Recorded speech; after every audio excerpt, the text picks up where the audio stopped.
शादी का मंडप सजा हुआ था। लड़की की उम्र 25 साल होती है और वह बेहद ही खूबसूरत थी, लेकिन वह काफ़ी ज़्यादा परेशान होती है क्योंकि जिस लड़के से उसकी शादी होने वाली थी उसने फ़ोन उठाना बंद कर दिया था और जब वह किसी और के फ़ोन से उसे फ़ोन करती है तो वह आने से साफ साफ मना कर देता है और कहता है कि मैं तुमसे शादी नहीं कर सकता। इस बात को लेकर वह लड़की काफ़ी ज़्यादा परेशान होती है क्योंकि उसका इस दुनिया में कोई भी नहीं है और तभी वह इधर उधर देखने लगती है। तभी अचानक से उसकी नज़र एक लड़के पर पड़ती है जो कि वहाँ पर सफाई का काम कर रहा था और देखने में ठीक ठाक लग रहा था। उसके बाद वह लड़की उन तानों से परेशान होकर जो और लोग शादी में आए थे वो उसे दे रहे थे, एकदम से उस लड़के के पास जाती है और उससे कहने लगती है कि क्या तुम मुझसे शादी करोगे। अब ये बात सुनकर जो लड़का सफाई वहाँ पर कर रहा था वह पूरी तरह से हैरान हो जाता है और कहने लगता है कि मैडम ये आप क्या कह रही हो। लेकिन तभी वह लड़की कहती है देखो मैं मजाक नहीं कर रही, मैं पूरी तरह से सीरियस हूँ और तुम ये बताओ कि क्या तुम मुझसे शादी कर सकते हो या नहीं। तो उसके बाद वह सफाई वाला इस बात के लिए हामी भर देता है और वह लड़की उससे शादी कर लेती है। लेकिन जब कुछ दिनों बाद एक ऐसी घटना होती है जिसके बाद उस लड़के की पूरी सच्चाई उसके सामने आती है तो लड़की की आंखें फटी के फटी रह जाती हैं और वह सोचने पर मजबूर हो जाती है कि जिसे मैं सफाई वाला समझ रही थी वो तो एक करोड़पति निकला। कौन था वह लड़का? अगर वह करोड़पति था तो यहाँ पर सफाई का काम क्यों कर रहा था? पूरी सच्चाई के बारे में जानने के लिए वीडियो को अंत तक जरूर देखें। मुंबई के अंदर एक अनाथ आश्रम होता है, जिस अनाथ आश्रम में एक लड़की रहा करती है जिसका नाम होता है रागिनी। रागिनी धीरे धीरे अनाथ आश्रम से बड़ी होती है और बड़ी होने के बाद वह वहाँ से नौकरी करने लगती है और नौकरी करके पैसा इकट्ठा करने लगती है। रागिनी देखने में काफ़ी ज़्यादा खूबसूरत थी, भले ही उसका इस दुनिया में कोई भी नहीं था, लेकिन वह अपनी हिम्मत के दम पर अपनी ज़िंदगी को जिया करती थी और खुद से पैसे कमाकर अब एक अलग किराए का घर लेकर उसी के अंदर रहा करती है और अपना काम किया करती है। यानी कि वह खुद से पैसे कमाया करती है और अपने घर को खुद ही चलाया करती है। धीरे धीरे समय बीतता है और समय के साथ साथ रागिनी जिस कंपनी में काम किया करती थी उस कंपनी का जो मालिक होता है उसका एक इकलौता बेटा होता है और उससे रागिनी को प्यार हो जाता है और यहाँ पर जो मालिक का बेटा होता है वह भी रागिनी से प्यार करने लगता है। अब जब दोनों में प्यार हो गया था तो एक दिन जो कंपनी के मालिक का बेटा होता है जिसका नाम नवीन होता है वह रागिनी से बात को आगे बढ़ाने के लिए कहने लगता है और उसके साथ अकेले में समय बिताना चाहता है। लेकिन तभी जो रागिनी होती है वो कहती है कि देखो इस तरह से मैं तुम्हारे साथ अकेले में समय नहीं बिता सकती, अगर तुम्हें ये सब कुछ करना है तो मुझसे शादी करनी होगी और शादी से पहले मैं ये सब कुछ बिल्कुल भी नहीं करूंगी। अब इस बात को सुनकर जो कंपनी के मालिक का बेटा नवीन होता है वह इस बात के लिए तैयार हो जाता है और उसके बाद कहता है कि ठीक है तो हम शादी कर रहे हैं और बताओ हम शादी कब कर रहे हैं और कहां पर करेंगे। इस बात को सुनकर यहाँ पर जो रागिनी होती है वो कहती है कि अच्छा अगर ऐसी बात है तो तुम चिंता मत करो, मैंने पैसा इकट्ठा कर रखे हैं और मैं खुद अपने पैसों से मैरिज हॉल बुक करूंगी और शादी का जितना भी खर्चा होगा वो मैं खुद से करूंगी, लेकिन तुमको टाइम पर आना होगा। इस बात को सुनकर जो लड़का नवीन होता है वह उस बात के लिए हामी भर लेता है और यहाँ पर जो रागिनी होती है अब वह अपनी शादी की तैयारियों में जुट जाती है और बार बार फोन कर करके उसे हर सामान के बारे में पूछा करती और उससे बातचीत करती रहा करती है। रागिनी ने अपनी ज़िंदगी की सारी सेविंग्स इस शादी में लगा दी थी और उसके बाद जब वह मैरिज हॉल में जाती है शादी करने के लिए तो वहाँ पर नवीन पहले तो उसका फ़ोन नहीं उठाता है और वहीं पर कंपनी के कुछ और लोग वहाँ पर आए हुए थे, जैसे कि कंपनी की बड़ी जो मैनेजर थी, मार्केटिंग हेड थी, वो सभी लोग वहाँ पर आते हैं और वहाँ पर आने के बाद रागिनी से कहने लगते हैं कि खामखा ही इतना पैसा बर्बाद कर दिया और तेरा प्रेमी नहीं आने वाला, क्योंकि वो तो केवल तेरा फ़ायदा उठाना चाहता था और तू तो खामखा ही उसके चक्कर में आ गई है। लेकिन रागिनी को इस बात पर विश्वास नहीं था और उसे पता था कि नवीन शायद उससे सच्चा प्यार किया करता है। लेकिन जैसे ही वो किसी और के फ़ोन से नवीन को फ़ोन करती है तो उसके बाद उसका ये विश्वास भी पूरी तरह से टूट जाता है, क्योंकि यहाँ पर नवीन ने फ़ोन उठाकर वही बात कह दी थी जो कि उन लोगों ने कहा था और इसके बाद जो रागिनी होती है वो पूरी तरह से टूट जाती है। यहाँ पर जब रागिनी पूरी तरह से टूट जाती है और परेशान होती है तो वो लोग इसका मजाक उड़ाने लगते हैं, कहते हैं कि देखा कहाँ पर बड़े आदमी बनने की कोशिश कर रही थी और आज देखो इसकी पूरी सेविंग भी खत्म हो गई और सारा पैसा ऐसे ही वेस्ट हो गया। अब मैरिज हॉल वाले को पैसे दे चुकी थी और साथ में खाने वाले को भी पैसे दे दिए थे। तो इसके बाद रागिनी जो होती है वो अपने पैसों को इस तरह से वेस्ट नहीं करना चाहती क्योंकि ये उसकी मेहनत की कमाई है। तो इसी वजह से वो सोचने लगती है कि कोई बात नहीं, नवीन मुझसे शादी नहीं कर सकता, शादी तो मुझे करनी है तो क्यों ना किसी और से शादी कर लूँ। ऐसा सोचकर जो रागिनी होती है वहाँ पर उसकी कंपनी के ढेर सारे एम्प्लॉय आए हुए थे, उनमें से इधर उधर देखने लगती है, लेकिन कोई भी व्यक्ति उसे ऐसा नहीं लगता जिससे वो शादी कर सके और उसके साथ अपने जीवन को व्यतीत कर सके, क्योंकि उन सभी का जीवन के बारे में उसे पता था। वह जब कंपनी में काम किया करती थी तो सभी के बारे में उसे पता था कि कौन कैसा है, तो वहाँ पर कोई भी उसे अपने लायक नहीं दिखाई देता। और इसके बाद घूमते घूमते उसकी नज़र उसी मैरिज हॉल के एक स्वीपर पर चली जाती है जो कि वहाँ पर सफाई का काम कर रहा था और पार्क के अंदर से पत्तों को झाड़ू से इकट्ठा कर रहा था। अब इसके बाद जैसे रागिनी उसे देखती है तो देखने के बाद वो देखने में काफ़ी ज़्यादा हैंडसम था और बिल्कुल लगन से अपने काम को कर रहा था। इसके बाद जो रागिनी होती है वो तय कर लेती है कि इसको पूछती हूँ शादी के लिए, अगर ये राजी होता है तो इसी मंडप में शादी कर लूँगी और उसके बाद मेरे पैसे वेस्ट नहीं होंगे। ऐसा सोचकर जो रागिनी होती है सीधा सफाई वाले के पास जाती है और वहाँ पर जाकर उससे कहने लगती है कि क्या तुम मुझसे शादी करोगे। अब जो सफाई वाला अभी तक पत्तों को साफ कर रहा था वह एकदम से उसकी तरफ देखने लगता है और देखते ही एकदम से उसे बहुत ज़्यादा वो पसंद आ जाती है, क्योंकि ये काफ़ी ज़्यादा खूबसूरत थी और ज़्यादा मेकअप इसने नहीं कर रखा था, क्योंकि शादी का खर्चा खुद ने किया था ना, तो मेकअप पर ज़्यादा पैसा खर्च नहीं किया था, केवल मेहमानों की खातिरदारी के लिए उसने पैसा खर्च किया था। तो यहाँ पर एक बार तो उसे देखता ही रह जाता है, लेकिन तभी जो रागिनी होती है वो सोचने लगती है कि ये सोच रहा है कि कहीं ये मजाक तो नहीं कर रही, और वो कहने लगती है कि मैं मजाक बिल्कुल भी नहीं कर रही हूँ, सच में ही मैं तुमसे शादी करना चाहती हूँ, अगर तुम मुझसे शादी करने के लिए तैयार हो तो। अब इस बात को सुनकर यहाँ पर जो स्वीपर होता है उसका नाम होता है संजय। संजय थोड़ी देर तक सोचता है और सोचने के बाद उससे हामी भर देता है, कहता है कि ठीक है, मैं आपसे शादी करने के लिए तैयार हूँ। जब वह स्वीपर से ये बात कर रही थी तो वहाँ पर जो कंपनी के और एम्प्लॉयज़ आए हुए थे वह सभी आपस में बात करने लगते हैं और कहते हैं कि ये क्या बात कर रही है इससे, अब क्या इस सफाई वाले से शादी करने का इरादा है। ऐसा कहकर वह हंसते ही हैं, लेकिन इतनी देर में यहाँ पर जो रागिनी होती है उसका हाथ पकड़ती है और हाथ पकड़कर उसे मंडप पर ले आती है। सभी लोग ये बात देखकर हैरान हो जाते हैं और पूछने लगते हैं कि क्या रागिनी अब इससे शादी करने वाली हो क्या। तो यहाँ पर जो रागिनी होती है वो कहती है कि हाँ, सही सोचा तुम लोगों ने और मैं इसी से शादी करना चाहती हूँ। इसके बाद लोग तरह तरह की बातें बनाने लगते हैं और कहने लगते हैं कि अपना स्टैंडर्ड तो देख लेती, लेकिन तभी जो रागिनी होती है वह अपनी आंखों में आंसू लेकर कहने लगती है कि देखो, शादी तो मुझे जब भी करनी है और जब भी करनी है, और जो मेरा पैसा था जो मैंने शादी के लिए इकट्ठा किया था वो सारा के सारा पैसा लग चुका है, तो अब तो मैं इसी मंडप पर शादी करके रहूंगी और ये जब मुझसे शादी करने के लिए तैयार है तो इसी के साथ शादी करूंगी। उसके बाद यहाँ पर रागिनी और संजय की शादी हो जाती है, लेकिन संजय को ये सब कुछ एक सपना सा लगता है, क्योंकि उसने कल्पना भी नहीं की थी कि इस तरह से उसकी शादी भी हो सकती है। ना कोई घोड़ी, ना कोई बारात, ना कोई बैंड बाजा, सीधा शादी हो गई और वो भी स्वीपर के कपड़ों में। इसके बाद यहाँ पर जब दोनों की शादी हो जाती है तो शादी के बाद संजय कहने लगता है कि सच में हमारी शादी हो गई है। तो उसके बाद जो रागिनी होती है वो हंसते हुए कहने लगती है कि हाँ, सच में हमारी शादी हो गई है, अगर तुम्हें अब भी विश्वास नहीं है तो चलो एक बार कोर्ट मैरिज और कर लेते हैं। कहीं तुम ये सोचो कि खामा पैसे बचाने के लिए या लोगों को दिखाने के लिए मुझसे शादी कर ली है। इस बात को सुनकर संजय चुपचाप खड़ा रह जाता है और यहाँ पर जो रागिनी होती है वो उसकी चुप्पी को समझ लेती है कि संजय इस बात के लिए तैयार है। तो उसके बाद जो रागिनी होती है वह अपनी गाड़ी में संजय को बैठाती है और जैसे ही संजय उसकी गाड़ी को देखता है, हैरान तो बहुत होता है, लेकिन फिर भी उसकी गाड़ी में बैठ जाता है और बैठने के बाद उसके साथ सीधा कोर्ट चला जाता है और वहां पर जाकर रागिनी और संजय दोनों एक दूसरे से कोर्ट मैरिज भी कर लेते हैं। अब कोर्ट मैरिज करने के बाद जैसे वो लोग बाहर निकलते हैं तो उसके बाद यहाँ पर जो रागिनी होती है वह संजय से कहने लगती है कि देखो, ये सब कुछ जल्दबाजी में हो गया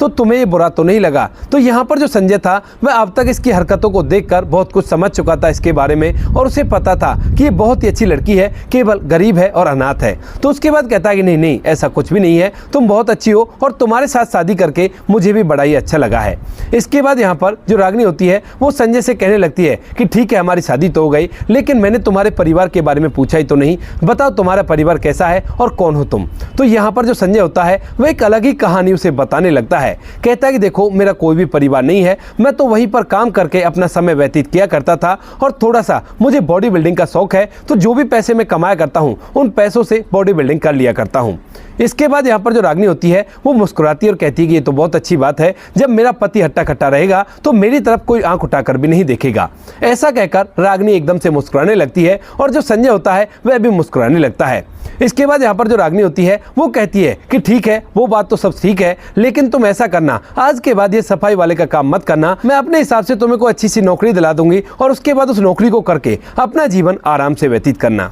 इतने दिनों तक जितने दिनों तुम्हें काम नहीं मिलता है तुम मेरे कमरे पर रह सकते हो, क्योंकि मैंने भी एक घर ले रखा है और उस घर के अंदर हम लोग आराम से रहेंगे। यहाँ पर जो संजय होता है वो इस बात के लिए तैयार हो जाता है और इसके बाद जो रागिनी होती है उसे लेकर अपने घर पर पहुंच जाती है। वहां पर जाने के बाद जो संजय होता है वो घर के अंदर देखता है तो घर भी बिल्कुल साधारण था, ज्यादा कोई डेकोरेशन का सामान उसके अंदर नहीं था, बस केवल जरूरत के सामान थे और उन्हीं के साथ वह घर को अच्छी तरह से चला रही थी। यहाँ पर रागिनी और संजय दोनों एक दूसरे के थे और मुंबई जैसे शहर में एक दूसरे के लिए किसी के पास टाइम नहीं है, तो इसी वजह से ये दोनों अकेले ही घर के अंदर रहते हैं और छोटे मोटे जो कुछ भी रीति रिवाज होते हैं शादी के बाद के, उनको एक दूसरे के साथ पूरा करते हैं। रीति रिवाजों को पूरा करने के बाद धीरे धीरे इनकी सुहागरात का टाइम आता है और यहाँ पर इन दोनों की सुहागरात भी मन जाती है। अब संजय को रागिनी के घर में रहते हुए लगभग 3 से 4 दिन बीतते हैं और 3-4 दिन बाद यहाँ पर जो रागिनी होती है वो एक दिन संजय को लेकर एक वड़ा पाव वाले के पास जाती है और कहती है कि आज तुम्हें एक स्पेशल आइटम खिलाती हूँ क्योंकि इतने पैसे तो मेरे पास है।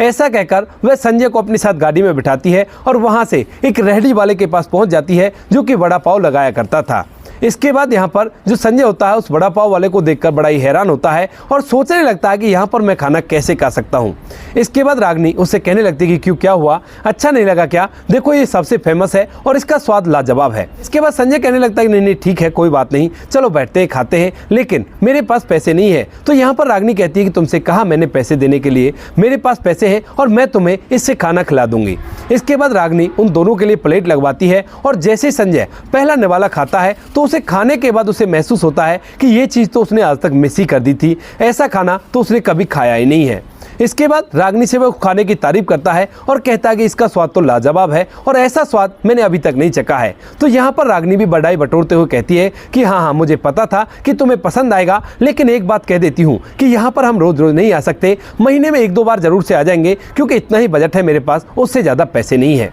इसके बाद संजय उसकी हाँ में हाँ मिलाता है और रागिनी और संजय उसको खाने के बाद वहाँ से वापस लौटने लगते हैं, लेकिन तभी रास्ते में एक बहुत बड़ा शॉपिंग मॉल उसे दिखाई देता है रागिनी को और उसके बाद वो संजय से कहने लगती है कि चलो इसके अंदर चलते हैं। लेकिन तभी जो संजय होता है वह रागिनी की तरफ बड़ी अजीब निगाहों से देखता है और कहता है कि इतने बड़े शॉपिंग मॉल में यहाँ पर तो चीज़ें बहुत ज़्यादा महंगी होंगी और इतने महंगे सामान क्या तुम खरीद सकती हो? तो यहाँ पर जो रागिनी होती है वो कहती है कि अरे खरीदने के लिए कौन कह रहा है, एक बार अंदर चलते हैं क्योंकि आज वैसे भी मेरी छुट्टी है, तो अंदर चलकर घूम कर आते हैं क्योंकि महंगे सामानों को देखकर एक अलग ही सुकून मिलता है। इसके बाद जो संजय होता है उसकी इस नटखट बड़ी नादानी को देखकर कहने लगता है कि ठीक है चलते हैं, कोई भी दिक्कत नहीं है। और संजय और रागिनी दोनों के दोनों उस शॉपिंग मॉल के अंदर चले जाते हैं। वहाँ पर जाने के बाद जब रागिनी इधर उधर सामान देख रही थी, महिलाओं के कपड़े देख रही थी, तो संजय उसके साथ साथ था। लेकिन तभी रागिनी की एक फ्रेंड जिसका नाम सविता होता है, जो कि उसी अनाथ आश्रम में पल बढ़कर बड़ी हुई है जिसके अंदर रागिनी पलीट थी, लेकिन यहाँ पर जो उसकी फ्रेंड सविता होती है वह बड़ा होने के साथ साथ अपनी खूबसूरती का फायदा उठाती है और अमीर लोगों को अपने प्रेम जाल में फंसाकर उनके पैसों पर ऐश करने लगती है। कई बार उसने रागिनी से भी यही बात कही थी, लेकिन रागिनी इस बात के लिए तैयार नहीं होती है और वह साफ साफ मना कर देती है। इसके बाद वह उसे वहाँ पर मिल जाती है और जैसे वो उसे वहाँ पर मिलती है तो उसे पता था कि इसने एक सफाई वाले से शादी की है और उसके बाद वह उससे कहने लगती है कि रागिनी अरे तू यहाँ पर क्या कर रही है, क्या सफाई वाला तुझे शॉपिंग करा रहा है क्या? तो यहाँ पर जो रागिनी होती है वो कहने लगती है अरे नहीं ऐसी बात नहीं है, तुझे तो पता है हम पहले भी ऐसे घूमने के लिए आया करते थे, आज भी मैं इसी तरह से घूमने के लिए आया करती हूँ, लेकिन आज मेरा पति मेरे साथ है। तभी यहाँ पर उस लड़की सविता का बॉयफ्रेंड आ जाता है और जैसे ही वो रागिनी को यहाँ पर देखता है तो उसके बाद अपनी फ्रेंड से कहने लगता है कि कौन है ये, मेरी इससे थोड़ी बहुत जान पहचान तो करवाओ। लेकिन तभी यहाँ पर जो सविता होती है वह इस बात को देखकर थोड़ी सी जल जाती है क्योंकि रागिनी देखने में उससे ज़्यादा खूबसूरत थी और सविता ये देखने लगती है कि उसका बॉयफ्रेंड उस पर लाइन मारने के लिए ऐसा कह रहा है। तभी वह कहने लगती है कि इससे बात करके क्या फ़ायदा, इसका पति एक सफाई वाला है और इसकी शादी हो चुकी है, ये तो यहाँ पर कपड़ों को देखने के लिए आई है, खरीदना तो इसकी औकात ही नहीं है। इस बात को सुनकर रागिनी को ये बात बहुत बुरी लगती है और वो कहने लगती है कि सविता तू ये क्या कह रही है, हम दोनों एक ही अनाथ आश्रम में पले बड़े हैं और एक साथ ही हमने पढ़ाई लिखाई की है, फिर भी तू मेरे बारे में ऐसा कैसे कह सकती है? लेकिन तभी यहाँ पर जो सविता होती है वो कहती है कि अब तुझसे ना कहूँ तो क्या कहूँ, मेरा बॉयफ्रेंड है और ये अच्छा खासा कमाया करता है और इसके पास ढेर सारे रुपए पैसे हैं, लेकिन तेरे पति के पास है क्या कुछ? वो तो पूरी तरह से भिखमंगा है जिस तरह से तू भिखमंगी है। अब इन बातों को सुनकर यहाँ पर जो उसका पति होता है रागिनी का, जिसका नाम संजय होता है, उसे ये बात बहुत बुरी लगती है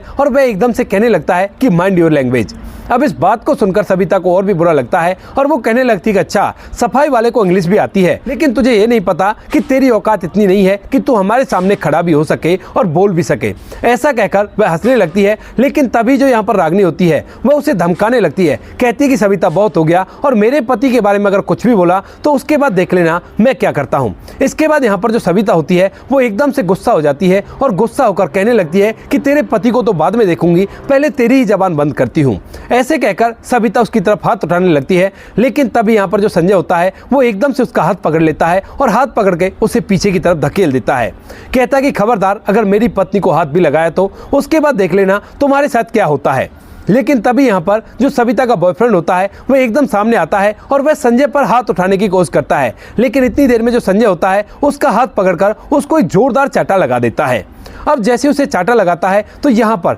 जो सविता का बॉयफ्रेंड होता है वह उसे धमकाने लगता है। कहता है कि तुम्हें पता है कि मैं कितने पैसे एक सेकंड में खर्च कर दिया करता हूँ जितनी तुम महीने में कमाया नहीं करते होगे। तो यहाँ पर जो संजय होता है वो कहता है कि फिर उन पैसों से कोई तुम हमें कुछ नहीं देते, अपने ऊपर खर्च किया करते हो, तो इसमें घमंड किस बात का। तभी यहाँ पर जो सविता का बॉयफ्रेंड होता है वह कहने लगता है कि अच्छा, तो मैं अभी के अभी सबक सिखाता हूँ और मैं अभी के अभी पुलिस को बुला रहा हूँ। तो यहाँ पर संजय कह देता है कि बुला लो पुलिस को, हमारी इसमें कोई भी गलती नहीं है, जब तुम मुझ पर हाथ उठाओगे तो उसके बाद मैं भी तुम्हें चाटा लगा सकता हूं। ऐसा कहकर वह उसे बुलाने के लिए कह देता है और यहाँ पर सविता का जो बॉयफ्रेंड होता है वह भी पुलिस को फोन कर देता है। थोड़ी देर में वहां पर पुलिस वाले आ जाते हैं, लेकिन पुलिस वाले आकर जैसे ही यहाँ पर संजय को देखते हैं तो देखने के बाद पूरी तरह से हैरान हो जाते हैं और कहने लगते हैं कि सर, आप यहाँ पर आप क्या कर रहे हो। अब इस बात को देखकर जो सविता का बॉयफ्रेंड होता है वह और सविता जो होती है वह और साथ में जो रागिनी होती है वह सभी लोग पूरी तरह से हैरान हो जाते हैं। और साथ में कुछ लोग और यहाँ पर इकट्ठा हो गए थे जिन्होंने तमाशा देखा था, और इस मॉल का जो ओनर होता है वह भी यहाँ पर इकट्ठा हो गया था। तो उसके बाद वह कहने लगता है कि कौन है ये साहब जो आप इसे जानते हो। तो उसके बाद यहाँ पर जो पुलिस वाले होते हैं वह संजय की असलियत सभी लोगों को बता देते हैं कि इनका नाम संजय सिंघानिया है, सिंघानिया ग्रुप के इकलौते वारिस हैं और ये काफी दिनों से घर से गायब है, न जाने इन्हें क्या हो गया और ये कहाँ थे, लेकिन ये यहाँ पे ऐसे क्या कर रहे हैं। तो यहाँ पर जो संजय होता है पुलिस वालों की तरफ इशारा करता है और कहता है कि नहीं नहीं, लेकिन तभी यहाँ पर जो रागिनी होती है वह सारी बातों को देख लेती है और संजय से पूछने लगती है कि क्या पुलिस वाले सही कह रहे हैं। तो यहाँ पर जो संजय होता है वो कहता है कि नहीं, ये झूठ बोल रहे हैं। लेकिन तभी यहाँ पर जो उस मॉल का मालिक होता है वह उसे पहचान जाता है, क्योंकि अब तक तो वह उसे केवल साधारण ग्राहक समझ रहा था, लेकिन जब पुलिस वाले ने बोला कि संजय सिंघानिया है तो उसके बाद वह उसे पहचान जाता है और समझने के बाद कहने लगता है कि सर, आपको यहाँ पर आने की क्या जरूरत थी, अगर आपको कुछ खरीदना था